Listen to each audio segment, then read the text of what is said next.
Okay, so we are now in September and it's heading into a sort of season where, well, this time last year, Mr. Jinx was eating non-stop. Well, not non-stop, but, you know, like two, three locusts, crickets, what have you, um, more often than the typical sort of once a week for an adult gecko. So he's been eating loads, and I think it's because of the changing seasons. But I could be wrong. Um, but whenever I offer him food, he just goes for it and eats it. So, I mean, leopard geckos, they are opportunistic hunters, but there's obviously a bit of a pattern with it approaching autumn, although we're not quite in autumn yet. I don't go by kind of meteorological autumn. I go by the sort of the alignment of the sun, which so the start of autumn will be like around the 21st September. Um, but yeah, so basically, let's have a bit of a rundown on the feeding. So a couple of days ago, I put in two locusts and they were gone more or less straight away, which isn't surprising with the little monster that he is. Um, and then the second night, so last night, I put a couple more in there and there's also some dubias and crickets, which he's also eaten within this last week. Mealworms as well. Um, they've all gone, or I've seen him eat them. And then tonight, I thought, well, I'll put four more locusts in to do a bit of grazing because, as you can see, the plants are getting a little bit wild. And three of them have gone already. So, yeah, the balance between natural grazers and lizard consumption eating is kind of uh, not really well balanced at the moment. But I'm guessing that um, could be down to the onset of, autumn, late October, when the weather cools down a lot and he sort of starts going into hibernation. So, could be that. So, anyway, it's been some time since I have given this enclosure a decent watering. Like I said in one of my previous videos, the one specifically on plants, which was my last kind of longer length video, um, because this is a generally sort of semi-arid enclosure. It's difficult to describe it really. Semi-arid to sort of semi-tropical in some parts, but generally, mostly it's kind of like dry. So it doesn't need that much watering. But I do give it a little spray misting so that Mr. Jinx does have access to water, which he does make use of. When I give it a little spray mist, he'll pop out and have a drink. Because I don't provide a water dish in there, I try and make it as natural as possible because much of the water can sort of retain in amongst the leaf litter and the plants and the stones and rocks and whatnot and sit on the slate for some time. But tonight, while I was watering, um, there was some food in there, locusts, and Mr. Jinx came out from his hiding spot over in the corner there, came out here. He saw a locust even before I saw it. It was hiding behind a leaf over there. And so he spotted it, and I was literally spray misting directly like above him, like this. And next thing, he just gobbled the locust up.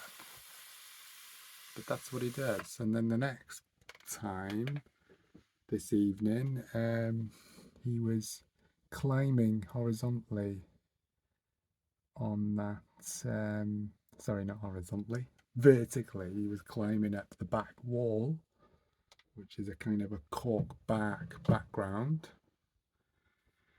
He was going up along that, and then he saw a locust, and then boom, and he grabbed the locust, fell or slid, managed to cling onto the cork as he was gobbling up the locust. This is what he's like. He's wild. He is. Crazy.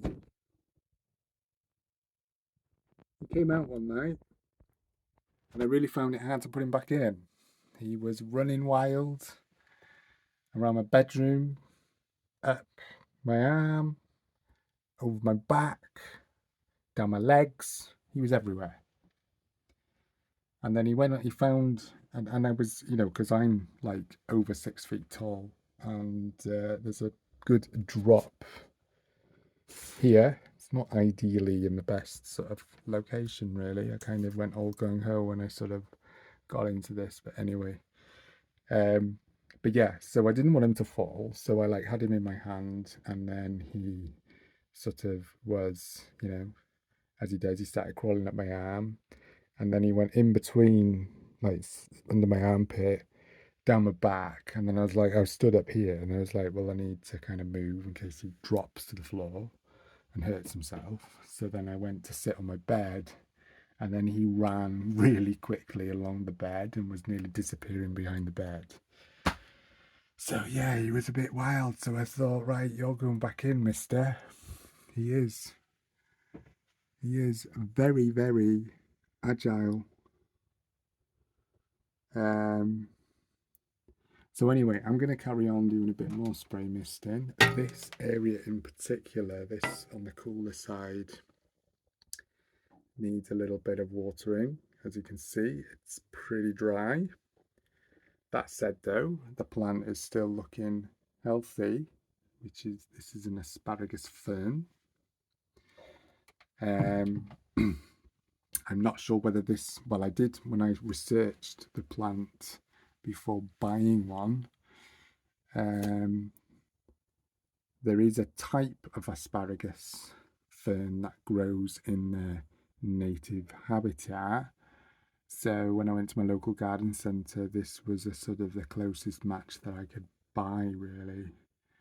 And it has kind of settled in well in that spot there, and it does produce lovely kind of fine leaves, and it's evergreen as well. So I'll usually, like last sort of November, I gave it a cutting back, sort of right down, which I'll probably do again this November. As you can see, it's kind of spreading. This stem here has grown right the way over to this side and is now kind of lingering over here. I'm not too bothered about that for now because it will get a trim back in the autumn, late autumn. But yeah, so I'm going to carry on just watering this side, and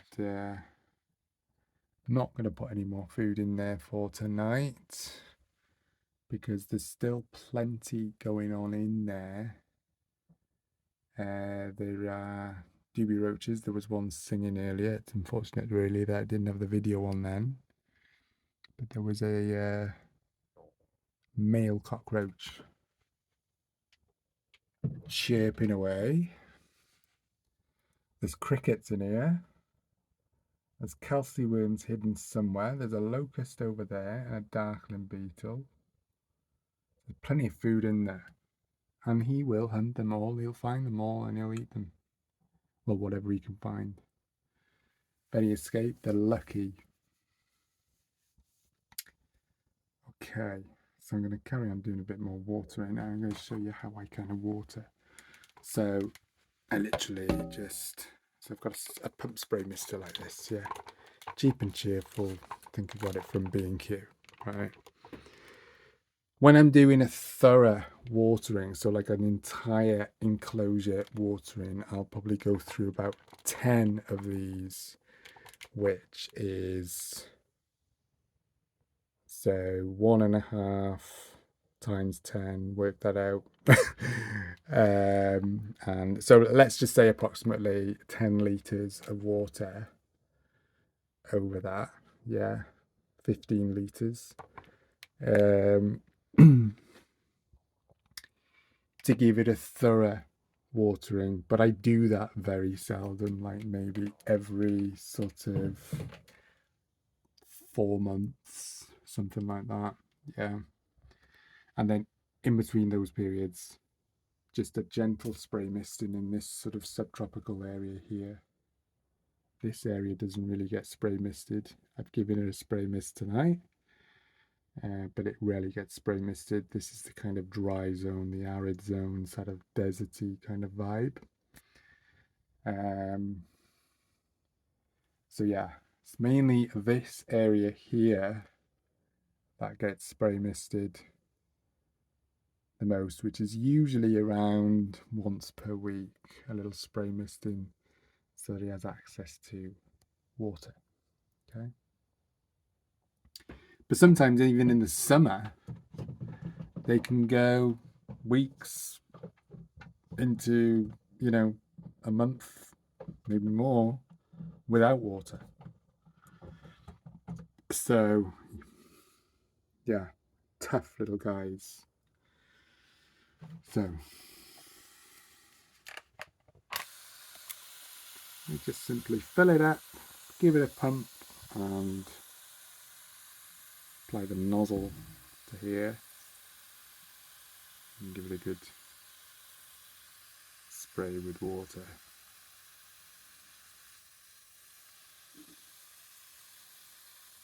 Simple as that, really.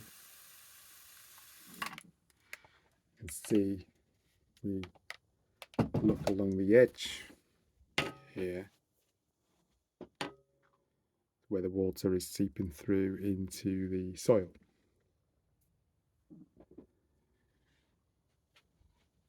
This side, we've got a bit of fungus, which gets broken down naturally by the springtails and microorganisms within the soil. So the natural soil infrastructure is thriving with all sorts of kind of life, really. So any added plant like nutrients, fertilizers, nothing like that is done. They will get a mulching over the sort of autumn and winter period from some broken down matter from the bug hotel, which is organic anyway, and has just been sitting there and sort of broken down bits of soil and plant matter, and that is used as a good mulch. So there'll be more videos on that come autumn and winter. Yeah. But as for kind of fertilizers, it kind of takes care of itself. So the natural infrastructure of the soil, i.e. the small insects, springtails, isopods, microorganisms, all of those kind of work together, earthworms, they kind of work together to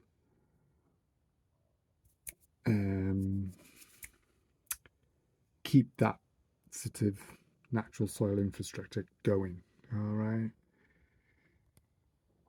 Right. Carry on with the watering. So yeah, that's generally basically it for tonight, guys. That's the kind of update.